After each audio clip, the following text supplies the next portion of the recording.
Assalamualaikum warahmatullahi wabarakatuh. Perkenalkan, nama saya Olvida Vinarianto dari kelas 1E dengan nomor NIM 441230183 dengan dosen pengampu Bu Nanah Sujana SAG MSI. Di sini saya akan menjelaskan mengenai jihad. Apa sih jihad itu? Jadi kata jihad itu berasal dari kata al-jahd dengan difathahkan huruf jimnya yang bermakna kelelahan dan kesusahan, atau dari al-jud dengan didomahkan huruf jimnya yang bermakna kemampuan. Sehingga orang yang berjihad di jalan Allah adalah orang yang mencapai kelelahan karena Allah dan meninggikan kalimatnya yang menjadikan sebagai cara dan jalan menuju surga. Pengertian menurut Ibnu Taimiyah adalah berusaha bersungguh-sungguh untuk menghasilkan sesuatu yang diridhoi Allah daripada keimanan, amal soleh, dan menolak sesuatu yang dimurkai Allah dari kekufuran, kefasikan, dan kedurkaan. Adapun sejarah jihad dalam Islam dimulai sejak awal perkembangan agama Islam di Mekah dan di Madinah pada abad ke-7 Masehi. Pada masa itu Islam masih merupakan agama minoritas yang dihadapkan dengan berbagai tantangan dan penganiayaan dari masyarakat sekitarnya. Nah, dalam kondisi tersebut Nabi Muhammad SAW dan para sahabatnya melakukan jihad melalui pengorbanan harta dan jiwa untuk memperkuat agama Islam dan melindungi diri dari ancaman musuh-musuhnya. Setelah Islam berhasil menyebar ke seluruh Arab dan beberapa negara di dunia, jihad mengalami perkembangan dan variasi bentuk yang lebih luas. Pada masa dinasti Umayyah dan Abbasiyah, jihad ini sering dilakukan dalam bentuk perperangan dan penaklukan wilayah baru untuk memperluas wilayah kekuasaan Islam. Namun, ada juga bentuk jihad yang dilakukan melalui dakwah dan penyebaran ajaran Islam ke wilayah yang belum dikenal dengan cara damai dan santun. Selanjutnya, ada macam-macam jihad. Yang pertama, ada jihad al-nafs. Dengan kata lain, jihad untuk memperbaiki diri. Jihad ini adalah upaya untuk memerangi hawa nafsu dengan cara mempelajari hidayah dan agama Islam yang benar. Contoh berjihad dengan melawan nafsu ini adalah dengan mengajak orang untuk mendalami ilmu dan mengajarkan ilmunya kepada orang yang belum mengetahuinya. Lalu berjihad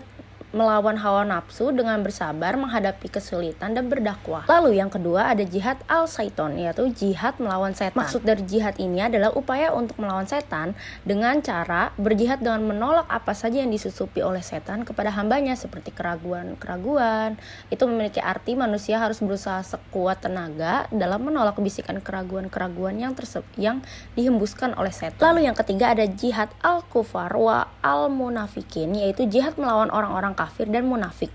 Jihad ini berupaya untuk melawan orang-orang kafir dan orang-orang munafik. Nah, caranya itu dengan mulai dari memerangi mereka dengan hati, lisan, harta, dan dari sini kita bisa simpulkan ya, untuk berjihad melawan orang kafir tidak langsung dilaksanakan dengan menggunakan kekuatan senjata, yaitu jihad perang. Bisa dengan hati, lisan, harta, dan lalu jiwa. Yang keempat ada jihad al-babi, al-zumi, wa al-bida, wa al-munkarat, yaitu jihad melawan orang-orang zolim, ahli bid'ah, dan para pelaku kemungkaran. Jihad ini merupakan upaya untuk melawan orang-orang zolim, ahli bid'ah, dan para pelaku kemungkaran. Selanjutnya, apakah belajar ini termasuk dari jihad?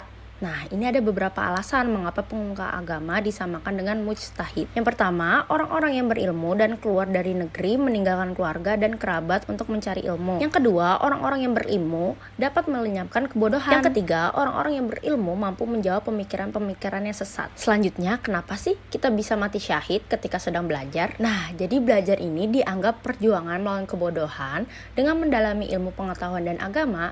Jadi seseorang ini tidak hanya meningkatkan pemahaman tentang dunia, tapi juga memperkuat imannya.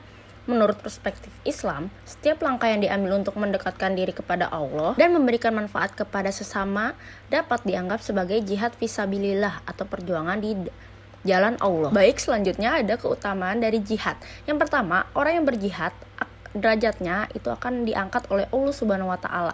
Jadi akan lebih tinggi gitu dari orang yang lainnya. Yang kedua, orang yang berjihad merasa beruntung karena orang pilihan Allah Subhanahu wa taala. Dia tidak akan menjadikan kesukaran untuk mereka dalam urusan agama. Yang ketiga, orang yang berjihad dalam jalan Allah imbalannya adalah surga. Jadi Allah Subhanahu wa taala telah membeli harta dan jiwa orang-orang yang berjihad dengan sangat mahal, setara dengan surga. Lalu yang keempat, orang yang berjihad tergolong kaum beriman, bukan kafir. Baik, terima kasih, sudah cukup presentasi dari saya. Untuk kurangnya bisa ditambahkan, untuk lebihnya bisa disimpan. Wabillahi taufiq wal hidayah. Wassalamualaikum warahmatullahi wabarakatuh.